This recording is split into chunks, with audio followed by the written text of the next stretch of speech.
What does this say about Bernie Sanders? Because if he considers Linda Sarsour to be someone who is an effective surrogate for him, then theoretically, this is generally how surrogates work, their ideology or their policy initiatives match. They share goals. That's what a surrogate usually does. They speak for somebody whose goals they share. And if Bernie Sanders shares the goals of Linda Sarsour, that's pretty terrifying for our nation. It doesn't matter that he himself is Jewish here. It matters the policies that he's going to be imposing on our nation. And if they're anything like Linda Sarsour, then they're anti-Semitic.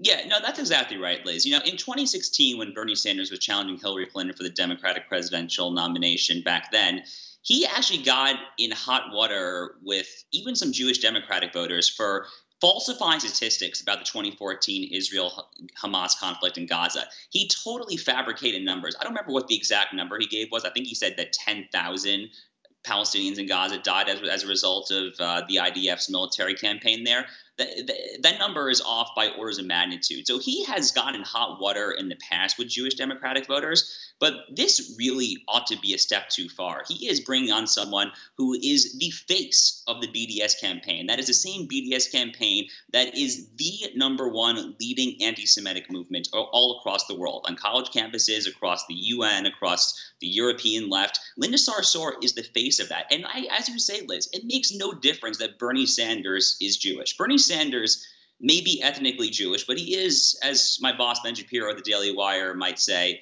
he really is a gino, a Jew in name only, okay? He doesn't care about Judaism. He cares about leftism. Like so many secularists, no matter what your purported religion is, Bernie Sanders worships at the altar of the secular state, okay? Right.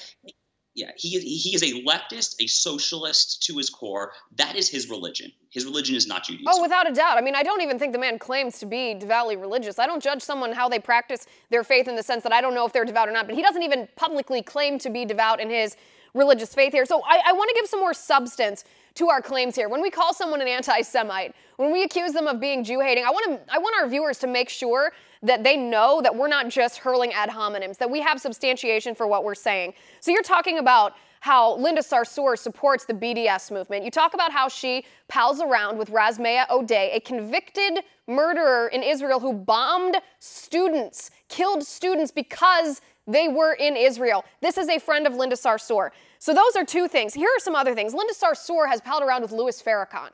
Louis Farrakhan is one of the most notorious anti-Semites who exists in our country today, who calls Jews evil, who wants to take white men down. Louis Farrakhan is a friend of Linda Sarsour, whom she has not disavowed. Bernie Sanders himself, by the way, when we're talking about views on Jews and anti-Semitism, Bernie Sanders called Congresswoman Ilhan Omar and defended her, said that he didn't think that she was an anti-Semite. So given those clues, maybe Linda Sarsour and Bernie Sanders' ideology on this issue is closer together than we previously thought, and that's not a good thing.